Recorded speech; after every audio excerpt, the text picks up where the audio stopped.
Okay, hello everyone and welcome. I'm doing a little bit of a screen test and, I don't know, kind of a proof of concept, a little bit of a tutorial. What you're hearing right now is my voice with all the filters and my air conditioning is not running. However, there is a fan in the room. My wife likes to leave it on no matter what. She's gone right now. And yeah, so it sounds pretty good, I think. I imagine it sounds really good. I have been dialing these things in for a matter of several weeks, and I think I finally got it in a place pretty close to what I'm looking for. So let's go through things one by one vertically. This is by far the most complicated one and also a little bit more simple as well, in that if you just set everything to be automatic, it kind of does the work for you. You tick this box when there's no sound other than the noise you're trying to filter out, such as the fan and my air conditioning unit. You tick that box when it's on subtract, and then you just wait until all the bright yellow lines disappear. And then you untick that box. I like precise. That gives you that very, very specific, but there's also points flat and points smooth. One is a smooth graph, the other one is kind of like a bar graph looking thing. And I like the highest, well, not the highest size, this size. I don't know, these are probably too fine, and I didn't get good results with the less fine options. But this filter is very, very important. This is the only one that managed to get the background noise consistently away from the audio at all. So this is the most important, and this one finally cracked the code for me. The EQ here is least important. The gate I have turned off right now, actually, because there's not a lot of noise in this room at the moment. Compression is probably the second most important, and that's this one. So compression I have set, because I'm using a USB microphone, has to be set to the pre-comp as high as it'll go, because it needs to look back, because there's a significant delay with my USB microphone. It's not an expensive microphone, so it has its drawbacks. So I set that this basically looks back a quarter of a second and kind of goes back in time and compresses, as in reduces the volume of higher than expected sounds. This is the threshold, more or less, of your speaking volume. So if it goes above this threshold, then it kicks in and it starts reducing sound. So if I speak extra loudly, it's not going to blow out your eardrums. It's very important. The ratio is set quite high. I could probably go a little higher even. But a lot of people say to have a lower ratio because this will reduce the quality of sound, but it also will reduce the effect of the compression, which is very important for having a nice even level sound. So high ratio, I think, is actually better. The noise gate, let me turn that on real quick. So you'll probably notice that my mouse clicks will have gone away when you click a few times. And see the green bars bouncing up and down, but it's bouncing underneath this level. That's why it's called a noise gate, because it doesn't open the sound until you reach a certain threshold. Obviously my speaking voice is much higher than this threshold, so as soon as I say anything, it opens up the sound fully, assuming that these filters are also doing their job. So again, pre-open, super important, because it needs to look back in time a little bit and kind of figure out what the sound was. And that's why it can only go to 250 milliseconds, by the way. It can't go any farther because it can't look that far back in time. It can only process so much of the audio ahead of time. It's kind of weird how that works, but it works. Also, the hold and release are very important in this one, because the longer these are, the less it will cut off the end of a word that you've spoken. People tend to trail off the end of the word in volume.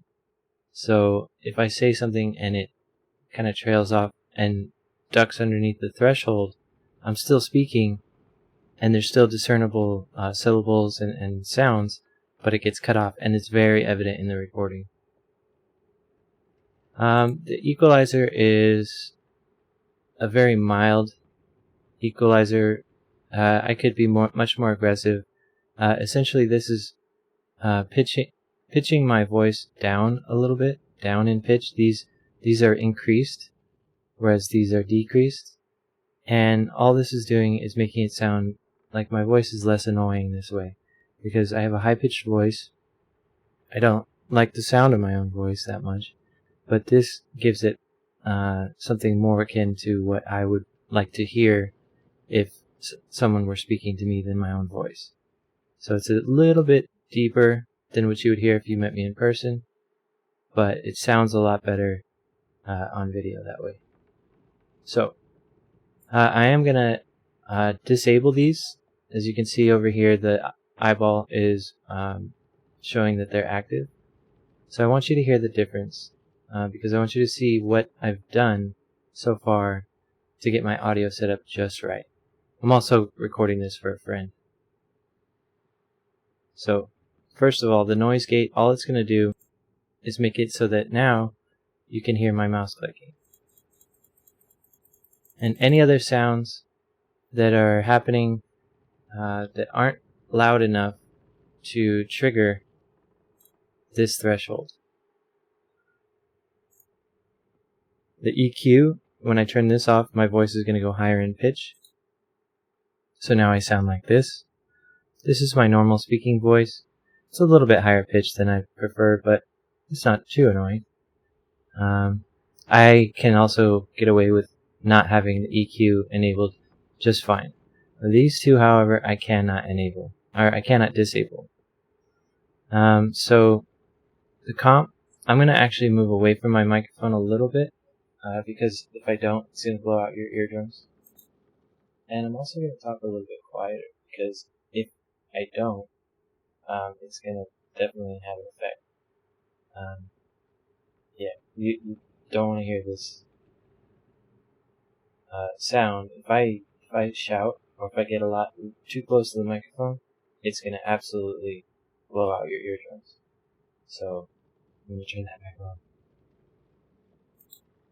Okay, I'm also going to turn on the EQ because I forgot to mention my gain is -5 on the EQ. I probably should separate that out onto a separate gain adjustment. That's just bringing 5 decibels of sound down.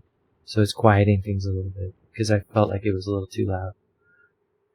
Now, here's the big one. When I turn this FIR off, you're going to hear the fan noise.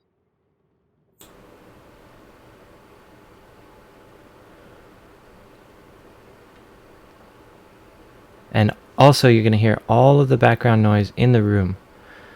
Whether the gate... See, the noise gate can only filter once you... Well, until you're speaking. Once you start speaking, it opens it up wide open, and you can hear all this background noise as if you were like in the room with a really, really... If you were a cat, you would hear all this noise. Or maybe you might filter it out in your brain, I don't know.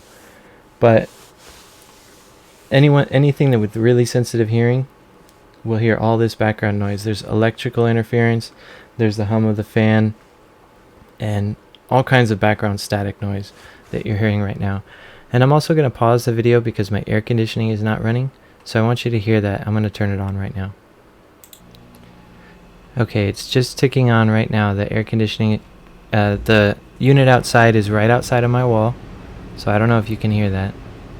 And then the vent up in the other side of my room, the ducts in this house are not set up quite right, and so it blows far too much air through this vent, and you can hear it very loudly all the way from across the room. And that's that very annoying sound that you hear in the background right now. So even with that AC running, if I enable this FIR filter, now you'll see watch this line dance. What you're watching, anything that's underneath this red line is getting filtered out to some extent. And then when I start talking, the brighter yellow lines are going over the red line, and so that's why you're actually able to hear me speak. So this filter is incredibly important because now all that noise is gone and all you hear is my speech. Mostly. There's some artifacts and I don't know how to get rid of those. But it's very important that I have this filter enabled at all times because otherwise there's no point in recording. The compression is essential as well so that I don't destroy anybody's earbuds or their eardrums themselves. These two are optional. So anyway, if you have any questions, please feel free to comment. This is using OBS, by the way. I tried setting it up with a virtual audio cable and VST host, but for some reason VST host is dropping all of the settings for all of my filters anytime that I restart the program. So I would literally have to reset every single setting every time I record, and that's just about impossible. So I'm definitely not going to do that. So instead I went back to OBS and I set up a similar setup in here, which is working, I think, really well. But if anyone has any way to fix that, I might give VST host another chance. I did some research and I couldn't find anything, so I gave up on it. But if you have any questions at all, please feel free to ask and I'll try to help. But keep in mind, I am no expert. I am new to all of this. So thanks for watching. Have a great day.